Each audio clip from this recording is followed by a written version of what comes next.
காக்கா கரண்ட் கம்பத்துல உட்கார்ந்திருக்கு, அதனால அது கரண்ட் பில் கட்டுதா? கழுதைக்கும் கல்யாணம் பண்ணி வைக்கிறோம். அந்த கழுதை என்னைக்காச்சும் கோர்ட் வாசல்ல டைவர்ஸ் கேட்டு போய் நிக்குதா? நிக்கல. எரும மாடு வாங்கணும்னு நம்ம லோன் கேட்டு பேங்க்குக்கு போறோம். எரும மாடு தனக்கு லோன் கேட்டு பேங்க்குக்கு போகுதா? போகல. பறவைங்க எல்லாம் வெளிநாட்டுல இருந்து வேடந்தாங்களுக்கு வருது. பாஸ்போர்ட் விசா இல்லைன்னு வெளிநாட்டிலேவா இருக்குது? முயல்லாம் அவங்க கூட்டத்தோட குடும்பத்தோட பொந்துக்குள்ளார இருக்கு. இந்த முயல் கூட்டத்திலேயாவது மாமியார் மருமகள் சண்டை நடக்குதா? விலங்குகள்லாம் பிரச்சனை இல்லாம தன்னுடைய சூழ்நிலைக்கு தகுந்த மாதிரி வாழ்க்கையை வாழ்ந்துட்டு இருக்கே. ஆனா இந்த மனுஷன் மட்டும் பிரச்சனைன்னு கத்திட்டு இருக்காங்களே, என்ன சார் பிரச்சனை? புல்ல இருக்கிறது மான் சாப்பிடுறதுக்காக, மானை படைச்சிருக்கிறது புலி சாப்பிடுறதுக்காக. புலி தேர்ந்து எப்படியாச்சும் தப்பி ஓடணுங்கிறது தான் மானோட வாழ்க்கை. மானை எப்படியாச்சும் கொன்று சாப்பிடணுங்கிறது தான் புலியோட வாழ்க்கை. ஐயோ நம்மளை புலி துரத்துமே அப்படின்னு நினச்சா மானால வாழ முடியாது. ஐயோ மான் ஓடிட்டே இருக்கே அப்படின்னு நினச்சா புலியால சாப்பிட முடியாது. வெளியில பார்க்குற நமக்கு வேணா அது ஒரு பெரிய பிரச்சனையா தெரியலாம். ஆனா அந்த புலிக்கும் மானுக்கும் பிரச்சனை இருக்கு. அந்த பிரச்சனையை சமாளிச்சுட்டு இருக்குது. வாழ்க்கையை மட்டும் நம்ம சரியாகவும் தெளிவாகவும் புரிஞ்சுக்கிட்டா யாருக்கும் யாராலும் பிரச்சனையே இல்லைன்னு தான் சார் நான் பேச வந்திருக்கேன். சபாஷ். என்ன அற்புதமா, கடுகு சிறுத்தாலும் காரம் குறையாது என்று சொல்வார்கள். அப்பனைக்கே பாடம் சொன்னா முருகன் கேள்விப்பட்டிருப்போம். ஒரு சின்ன குழந்தை, அவர் பள்ளிக்கூடத்தில் படிக்கக்கூடிய ஒரு பெண். அந்த பெண் குழந்தை என்ன அழகா இங்க பேசுது பாருங்க. திறமை என்கிறது அது ஒரு பொக்கிஷம். மண்ணுக்குள்ள இருக்கிற வைரம் மாதிரி ஒவ்வொருத்தட்டும் அந்த திறமை இருக்கு. அந்த வைரம் புதைந்து இருப்பதை போன்று எத்தனையோ பேரோட திறமை புதைஞ்சிருக்கு. ஆனால் இங்கே ஒரு வைரமாக மின்னிய இந்த திவ்ய பாரதியை பார்க்கும்போது மனதார பாராட்டு. சார், பெருமைக்கும் ஏனை சிறுமைக்கும் தத்தம் கர்மமே கட்டளைக்கல்.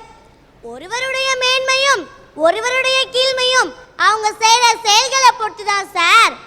நம்ம ஏதாச்சும் ஒன்று செஞ்சோன்னா அந்த குத்த சொல்றதுக்குனே ஒரு 4 பேர் உட்காந்துருப்பாங்க. இதோ இவங்க மாதிரி ஆளுங்க சார். அந்த 4 பேத்தை பத்தி நான் பேச வரல. சென்னையில 4 உடல் ஊனமுற்றோர்கள் அவங்களாம் பஸ்ல ஏறி பயணம் செய்ய முடியலன்னு கேஸ் போட்டாங்க. அந்த கேஸ்லயும் அவங்க ஜெயிச்சாங்க. அதுக்கு ஜட்ஜி என்ன தெரியுமா தீர்ப்பு சொன்னாங்க? இனிமேல் உடல் ஊனமுற்றோர் ஏற மாதிரி படிக்கட்டை மாற்றணும்னு. அது மாதிரி ஏர்போர்ட்ல ஃப்ளைட்லலாம் உடல் ஊனமுற்றோர்களை ஏற்ற மாட்டேங்கிறாங்கன்னு ஏர்போர்ட்ல அவங்களாம் போராட்டம் செஞ்சாங்க. எதுக்கு? அவங்களுக்காக கிடையாது, மற்ற உடல் ஊனமுற்றோர்களும் அப்படி கஷ்டப்படக்கூடாதுன்னு செய்கிறாங்களே. அது மாதிரி 4 பேர் இருந்தா யாருக்கு சார் யாரால பிரச்சனை வரும்? சார், நானும் வந்ததுலேருந்து பார்க்குறேன் சார். அவங்க இவங்க மேலே பிரச்சனை, இவங்க அவங்க மேலே பிரச்சனை. என்ன சார் பிரச்சனை? அந்த காலத்தில் வேகமாக ஓட்ட வண்டி இல்லைன்னு கவலைப்பட்டாங்க. இப்போ வேகமாக ஓட்டுறதுனால ஆக்சிடென்ட் ஆகுதுன்னு கவலைப்படுறாங்க. மழை பெஞ்சா பிரச்சனை, வெயில் அடிச்சா பிரச்சனை, புயல் வந்தா பிரச்சனை. உங்களுக்கு எதான் சார் பிரச்சனை இல்லை? நமக்கு முன்னாடியும் கோடிக்கணக்கான உயிரினங்கள் வாழ்ந்தாங்க, நமக்கு பின்னாடியும் கோடிக்கணக்கான உயிரினங்கள் வாழ்வாங்க. அவங்கெல்லாம் சந்திக்காத பிரச்சனையா? நம்ம எல்லா விஷயத்தையும் பிரச்சனையா தான் பார்க்கணும்னு நினைச்சா பெத்த அம்மாலேருந்து பிறக்கிற குழந்தை வரைக்கும் எல்லாமே பிரச்சனை தான் சார்.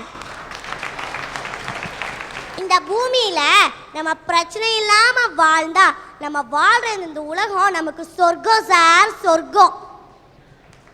ஓகே, வாழ்த்துக்கள். வணக்கங்கய்யா. வணக்கம்யா. இந்த உலகத்திலேயே மிகப்பெரிய சூத்திரதாரி யாருன்னு தெரியுங்களா? கடவுள் தான் சார். ஏன்னா அவன் படைச்ச பிரச்சனை எது தெரியுங்களா? இந்த உலகம். அடுத்த பிரச்சனை எது தெரியுங்களா? இந்த ஆம்பளையும் பொம்பளையும் படைச்சான் பாருங்க, அதுதான் பெரிய பிரச்சனையே சார். ஒருத்தனுக்கு எல்லா உணவு உடை எல்லாத்தையும் கொடுத்து கொண்டு போய் ஒரு தீவுல வச்சு பாருங்க, 10 நாள்ல அந்த வாழ்க்கை அவனுக்கு பைத்தியம் பிடிச்சு போயிடும். ஏன் தெரியுங்களா? பிரச்சனை இல்லாத வாழ்க்கை அது பைத்தியம் பிடிச்சிரும். பிரச்சனை இருக்க வாழ்க்கை அதுதான் சார் சவாலை கொடுக்கும். இதுல நான் உங்ககிட்ட என்ன தெரியுங்களா பிரச்சனை பண்ண வந்திருக்கிறேன். இந்த ஆம்பளைங்க பொம்பளைங்களுக்கு கொடுக்கிற பிரச்சனை இருக்குது பாருங்க, அதுதான் பெரிய பிரச்சனைன்னு நான் ஒரு ஆம்பளையா இருந்து கத்தி கதற வந்திருக்கிறேன் சார். ஆம்பளை பண்ற பிரச்சனைக்கும் பொம்பளை பண்ற பிரச்சனைக்கும் இருக்கக்கூடிய வித்தியாசம்ங்கிறது, பொம்பளை பண்ற பிரச்சனைங்கிறது தங்க தாம்பளம் இருக்குது பாத்தீங்களா, அதுல உழற ஓட்ட மாதிரி உருக்கி பார்த்தா மீண்டும் தட்டை எப்படி பயன்படுத்தலாமோ அது மாதிரி பொம்பளைங்களோட பிரச்சனையை தீர்த்திடலாம். ஆனால் இந்த ஆம்பளைங்க செய்யற பிரச்சனை எப்படி தெரியுங்களா, மண்பானையில உழுந்த ஓட்ட மாதிரிங்க. பானை எப்படி ஓட்ட பெருசாகி உடஞ்சு போதோ, இந்த ஆம்பளைங்க பண்ற பிரச்சனையால பொம்பளைங்களோட வாழ்க்கை உடஞ்சு போகுது. இந்த நாட்டுல உண்மையாலுமே நடந்த சம்பவத்தை நான் சொல்றேங்க. ஒரு இளம் விதவை பெண்ணுங்க, அவ மலை ஜாதியின பெண். இதே சேலத்துல நடந்த உண்மை சம்பவங்க. அவ பேரு கவிதா. அவ சின்ன வயசுலயே புருஷன் இறந்து போயிட்டான். ஆனா அந்த பொண்ணு மேல ஆசைப்பட்டு ஒரு பையன் அவளை காதலிச்சிருக்கான். இவ மலசாதியின பெண், அவன் உயர்ந்த ஜாதி. 2 பேருமே விருப்பப்பட்டிருக்காங்க. இதுல இந்த பொண்ணோடைய அம்மாவுக்கு என்ன தெரியுங்களா ஆசை, எப்படியா தன் பொண்ணுக்கு ஒரு வாழ்க்கையை ஏற்படுத்தி கொடுக்கணும். எல்லா அம்மாவுக்கும் இருக்கிற ஒரு நியாயமான ஆசை.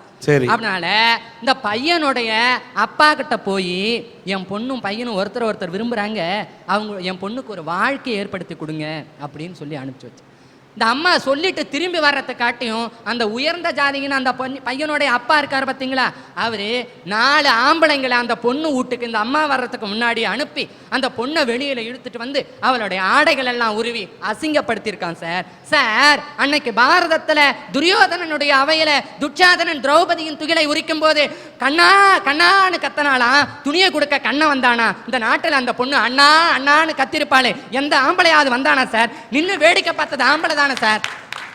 சார், பொம்பளைங்க எந்த தொழிலை செஞ்சாலும் இலக்காரமாவே பார்க்கறது சார். இல்லைன்னு சொல்லுங்க, எப்படி போனாலும் எந்த தொழிலை பார்த்தாலும் தப்பா பேசுறாங்க சார். பொம்பளைங்க ஐஸ் விற்க போனாலும் ரைஸ் விற்க போனாலும் ஒரு சைஸா பார்க்குற ஆம்பளைங்க இன்னமும் இருக்கதானே சார் செய்கிறாங்க சார். கும்பகோணம் மகாமக விபத்து நமக்கு எல்லாருக்குமே தெரியும். அதுல இறந்து போனது ஆண்களின் எண்ணிக்கையை விட பெண்களின் எண்ணிக்கை தான் சார் அதிகம். ஏன் தெரியுங்களா? ஆம்பளை வேட்டி கட்டியிருக்கான், பேண்ட் சட்டை போட்டிருக்கான். அந்த விபத்து நடக்கும் போது அங்க இருக்கக்கூடிய தட்டியை தாவி குதிக்கிறான் சார். பேண்ட் போட்டிருக்குவேன், வேட்டியை மடிச்சு கட்டிட்டு குதிக்கிறான். பொம்பளைங்களால் அப்படி செய்ய முடியுமா? அந்த ஆடையை அணிச்சுக்கிட்டு அவங்களால ஓட முடியுமா? புடவை வச்சுட்டு ஓடக்கூட முடியாது, தாவி குதிக்க முடியுமா? அப்படி நான் அதுக்காக ஒரு கவர்ச்சியான உடை தான் அணியணும் நான் சொல்லலை. பெண்களுக்கு எது சௌரியப்படுகிறதோ அந்த மாதிரி உடை அணிகிறது தப்பு இல்லை. நீங்க எந்த மாதிரி உடை போட்டாலும் தப்பா தான் பேசுறாங்க சார். இவ புடவையில போனாலும் சேலையில ஊடு கட்டவான்னு பாடுறேன், மிடி போட்டுக்கிட்டு போனாலும் லேடிஸ் ஹாஸ்டல் அழகு சேலை, மிடி போட்ட மெழுகு சேலை, மலை மலை மலை மருத மலைன்னு பாடுறான். இவ எந்த துணியில போட்டாலும் இவளை குறை சொல்றதுக்கு ஆம்பளைங்க தயாரா இருக்கிறாங்க. நான் ஒத்துக்கிறேன், ஆம்பளையில கமெண்ட் அடிக்கணும்னு கைவாளித்தனம் பண்ணணும்னு ஒருத்தன் முடிவு பண்ணிட்டா அவ அழகி ஐஸ்வர்யா ராய பார்த்தாலும் கமெண்ட் அடிப்பான், அவ்வை பாட்டி மாதிரி ஒரு பாட்டி போனாலும் கமெண்ட் அடிப்பான். அதுல மாறுபட்ட கருத்து சொல்ல. ஆனா எல்லாருமே பெண்களை கிண்டல் பண்ணி கேலி பண்ணி இது பண்றாங்களா? கிடையாது. யாரோ ஒரு சில ஆண்கள் கிண்டல் பண்றதுக்காக எல்லா ஆண்களையும் ஒரே கோணத்தில் பார்க்க முடியாது. சொல்லுங்க சார். 60 வயசு கிழவனுக்கு 20 வயசு பொண்ணை கட்டி கொடுக்கிற கொடுமையும் இங்கதான் நடக்குது. 60 வயசு கிழவிய 20 வயசு பையன் கெடுத்த மகா கொடுமையும் இங்கதான் சார் நடக்குது. இந்த மாதிரி ஒரு பெரிய பெரிய பிரச்சனைகளையும் சிறிய சிறிய பிரச்சனைகளையும் ஆம்பளைங்க தான் பொம்பளைங்களுக்கு கொடுக்கறாங்க. அதனால ஆம்பளைங்களால தான் பொம்பளைங்களுக்கு பிரச்சனைன்னு நான் சொல்றேன் சார். சார், கல்யாணம்னா ஒரு பொண்ணுக்கு எவ்வளவு சந்தோஷம் தெரியுங்களா? அதுவும் காதல் கல்யாணம்னா 1000 ஆசைகளும் 1000 கனவுகளோடு ஒரு பொண்ணு ரொம்ப சந்தோஷமா இருப்பாங்க சார். காதல் திருமணம் தாங்க சார் எங்க அம்மா பண்ணிக்கிட்டாங்க. எங்க அம்மா ஒரு பட்டதாரி பெண், எங்க அப்பா 8வது தான் சார் படிச்சிருக்கிறாங்க. 2 பேரும் காதலிச்சு திருமணம் பண்ணிட்டாங்க. ஒரு பொண்ணு எவ்வளோ மனசுல ஆசையை வச்சுட்டு வாழ்க்கையை நடத்தலான்னு எவ்வளோ சந்தோஷமா இருந்திருப்பாங்க. அதே மாதிரி தான் சார் எங்க அம்மாவும் கோயம்புத்தூர்ல போய் தன்னுடைய குடும்ப வாழ்க்கையை ஆரம்பிக்கலான்னு போனாங்க. அப்பதான் தெரிஞ்சது எங்க அப்பாவுக்கு ஆஸ்துமா இருக்குன்னு. எங்க அப்பானால எந்த வேலைக்கு போக முடியாதுங்க சார், வீட்லயே தான் இருப்பாங்க. எங்க அம்மா வீட்டை எதிர்த்து நம்ம திருமணம் பண்ணிட்டோமே, நம்ம நல்லா இருக்கணும், நம்மளுடைய கணவனோட மானத்தை காப்பாற்றணுங்கிற ஒரே காரணம் போனாங்க. அங்கன்வாடி பணிப்பெண்ணா இருந்தாங்க சார். கோயம்புத்தூர்லேருந்து மதுக்கரைக்கு போயிட்டு வரதுக்கு 1 மணி நேரம் ஆகும் சார். ஏதாச்சும் ஒரு நாள் 2 நாள் லேட்டாக வந்தாங்கன்னா சில ஆம்பளைகளுக்கு வருது பாருங்க சந்தேக புத்தி, எங்க அப்பாவுக்கும் வந்துச்சுங்க சார். இந்த சூழ்நிலையில தான் சார் நான் பிறந்தேன். நான் பிறந்து 3 மாசம் கழிச்சு எங்க அப்பா எங்களை விட்டுட்டு போயிட்டாரு. போனவர் சும்மா போயிருந்தா கூட எங்க அம்மா வருத்தப்பட்டிருக்க மாட்டாங்க. எந்த கணவனும் தன் மனைவியை பார்த்து கேட்க கூடாத கேள்வியை கேட்டாங்க சார். இந்த குழந்தை எனக்கு பிறக்கல, வேற எவனுக்கோ பிறந்ததுன்னு சொல்லி எங்க அம்மா பார்த்து கேட்டாங்க சார். எங்க அம்மா துடிச்சு போனாங்க. அந்த இடத்துல என்ன பண்றதுன்னு தெரியல. எங்க அம்மா அழுதுனாங்க, கெஞ்சினாங்க. எங்க அப்பா கேட்கல. எங்க அப்பா எங்களை விட்டுட்டு போயிட்டாரு. எங்க அப்பா பேர் சொல்றதுக்கு எனக்கு தைரியம் இருக்குங்க சார். எங்க அப்பா பேர் ராஜ்குமார். கோயம்புத்தூர்ல பாஸ்டரா இருக்கிறாரு சார். ஒரு பாவம் செய்யாத அந்த இயேசுநாதர் சிலுவையில் அறைஞ்சாங்க சார். இத்தனை பாவம் பண்ண எங்க அப்பாவை யார் சார் சிலுவையில் அறைவா? சிலுவையில் அறையணும் வேணாம், காதில் அறையிற மாதிரி வார்த்தை கொண்டு நீ இங்கே பேசுகிறாயே, இந்த வார்த்தை அவருடைய உள்ளத்தை தைக்கட்டும். இயேசுநாதர் சிலுவையை மட்டும் சுமக்கவில்லை, அடுத்தவர்களின் பாரத்தை சுமந்தார், அந்த படுவை சுமந்தார். நீ உன்னோட ஃபாதர் இல்லைன்னு நீ கவலைப்படுற, ஆனா God is a father, God father. அந்த இயேசுநாதர் தான் எல்லாருக்கும், உங்களை போன்றவர்களுக்கெல்லாம் காட் ஃபாதர். உன் தந்தை இல்லாவிட்டாலும் கூட அந்த இடத்தில் ஒரு தந்தைக்கு தந்தையாக, தாய்க்கு தாயாக இருந்து உன் தாய் உண்மை வளர்த்திருக்கிறாரே, அவரைத்தான் நான் மனதார பாராட்டுகிறேன் சார். ஒரு பொண்ணா இருந்து எங்க அப்பா பண்ண பாவத்தை நான் மன்னிச்சிடுறேங்க சார்.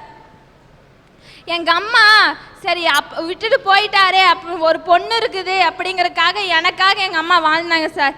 சரி நம்ம தாத்தா ஊருக்கு போகலாம் அப்படின்னு சொல்லிட்டு எங்க அம்மா வந்தாங்க சார். வந்து எங்க தாத்தா வீட்டில் நின்னா எங்க அம்மாவோட அண்ணன் தம்பிகளை எங்க அம்மாவை யாரும் ஆதரிக்கல.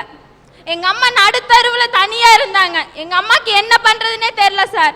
எங்க அம்மா சரி செத்து போயிடலாம் அப்படிங்கும் போது குழந்தை இருக்குதே, நம்ம அந்த குழந்தைக்காக வாழணுங்கிறதுக்காக எங்க அம்மா போராடினாங்க. சரி இந்த வேலை தான் நம்ம கணவனை சந்தேகப்பட வச்சுது அப்படின்னு சொல்லிட்டு எங்க அம்மா அந்த வேலையவே விட்டுட்டாங்க. சரி சுயமா தொழில் செய்யலாம் அப்படின்னு சொல்லிட்டு பேங்க்குக்கு போனாங்க சார். பேங்க்குக்கு போனா எனக்கு லோன் தாங்க, நான் சுயமா தொழில் செய்யறேன் அப்படின்னாங்க. எங்க அம்மாவோட சூழ்நிலையை புரிஞ்சுட்டு பேங்க் மேனேஜர் கேட்டாரு, நான் உனக்கு லோன் தரதுல எனக்கு என்ன லாபம்னு சொல்லி கேட்டாங்க சார். எங்க அம்மாவுக்கு புரியல. என்ன சார் சொல்றீங்க அப்படின்னா, நான் உனக்கு லோன் தரேன், நீ என் ஆசைக்கு நீ இணங்குன்னு சொன்னாங்க சார். சார் எங்க அம்மா அப்படிப்பட்ட பணம் எனக்கு தேவையில்லைன்னு சொல்லிட்டு வெளியே வந்துட்டாங்க. வெளியில வந்து கழுத்துல போட்டிருந்த செயினை வித்து சுயமா தொழில் செஞ்சாங்க சார். என்ன தொழில் தெரியுங்களா? பெனாயில் நீல செஞ்சாங்க சார். அப்படி செஞ்சு எங்க அம்மா விற்க போகும்போது சில ஆண்கள் சமுதாயம் என்ன தெரியுங்களா சொல்லுச்சு எங்க அம்மாவை பார்த்து, இவ பெனாயில் விற்க போல வேற என்னமோ வித்துட்டு வர அப்படின்னு சொன்னாங்க சார். எங்க அம்மாவை பார்த்து எங்க அம்மா துடிச்சு போனாங்க. எங்க அம்மா அதையெல்லாம் மனசுல போட்டு புழுங்கி என்னை படிக்க வைக்கணுமேங்கிற ஒரே காரணத்துக்காக எங்க அம்மா என் முன்னாடி அழுகல சார். நான் சொன்னேன், அம்மா எனக்கு டீச்சர் ஆகணும்னு ஆசையா இருக்குமா அப்படின்னு நான் சொன்னேன். எங்க அம்மா சொன்னாங்க, உங்க அப்பனாலதான் என்னையும் உன்னையும் காப்பாற்ற முடியல, என் மகன் 4 பேர்த்துக்கு உதவியா இருக்கணும்னு சொல்லிட்டு என்னை ஏஎன்எம் நர்சிங் படிக்க வச்சாங்க சார். ஃபர்ஸ்ட் கிளாஸ்ல நானும் பாஸ் பண்ணேன்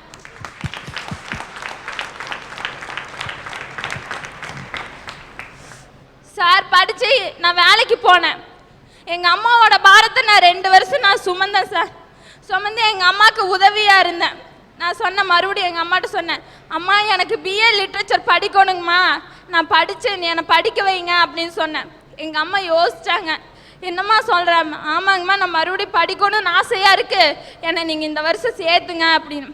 எங்கள் அம்மா யோசிச்சு அடுத்த நாள் காலையில் சொன்னாங்க, நான் உன்னை படிக்க வைக்கிறேன், ஆனால் நீ எனக்காக ஒன்று பண்ணு அப்படின்னாங்க. என்னங்கம்மா சொல்லுங்க அப்படின்னு. கடவுள்கிட்ட நீ ப்ரேயர் பண்ணிக்கோ, எனக்கு ஆயுசுனால கூட்டி கொடுக்கணும்னு சொல்லி ப்ரேயர் பண்ணிக்கோ அப்படின்னாங்க சார். அதில் துடிச்சு போனேன் சார். இத்தனைக்கு காரணம் அந்த ஆண் தானே சார், ஆண்னால தான் சார் பிரச்சனை. அதனால தயவு செய்து இந்த அரட்டை அரங்கத்து மூலியமா நான் கேட்டுக்கிறேன், கணவனால் கைவிடப்பட்ட பெண்களா இருந்தாலும் சரி, கணவனை இழந்த பெண்களா இருந்தாலும் சரி, தயவு செய்து உங்க சகோதரியா பாருங்க. நீங்க அவங்கனால உதவி செய்யலைனாலும் பரவாயில்ல, உபத்திரவம் கொடுக்காம இருங்க. ஆண்களே, நீங்கள் பெண்களை எல்லாரையும் ஒரே பார்வையில் பேக்காதீங்க. ஃபினைல் விற்க போனா கூட நீ ஃபினைல் விற்க போனியா இல்லை வேற விற்க போனியான்னு நான் கூசாம பேசக்கூடிய ஆண்கள். இதே உன் வீட்டில் ஒரு பெண் அப்படி போனா கேள்வி கேட்பியா? கேப்பியா? எல்லா பெண்ணையும் அந்த அம்மா சொன்னது. இப்ப கண்ணீரோடு அந்த பெண் சொல்லுகிறார், நீங்க உதவி பண்ணாட்டா கூட பரவாயில்ல, உபத்திரவம் பண்ணாதீங்க. ஏன் உங்களுடைய காம கடூரமான கண்களுக்கு சாதாரண இந்த பெண்கள் தான் கிடைக்கிறாங்களா? ஏன் ஒரு குடும்ப பெண் தன் குடும்பத்தை காப்பாற்றணும்னு கஷ்டப்பட்டு உழைக்கக்கூடிய சேலை கட்டினா எல்லா பொண்ணுமே பொண்ணு தானா? உன்னை பெத்தெடுத்த தாய் ஒரு பெண்ணு தான். உன் கூட ஏன் நாளைக்கு கல்யாணம் பண்ணி நீ ஒரு பொண்ணை பெத்தா அந்த பொண்ணு ஒரு பெண்ணு தான். உன் கூட பிறந்த சகோதரி ஒரு பொண்ணு தான், அவளும் சேலை தான் கட்டுறா. பெண்ணை பெண்ணா பார்க்க சமுதாயம் கற்றுக்கொள்ள வேண்டும். God bless you.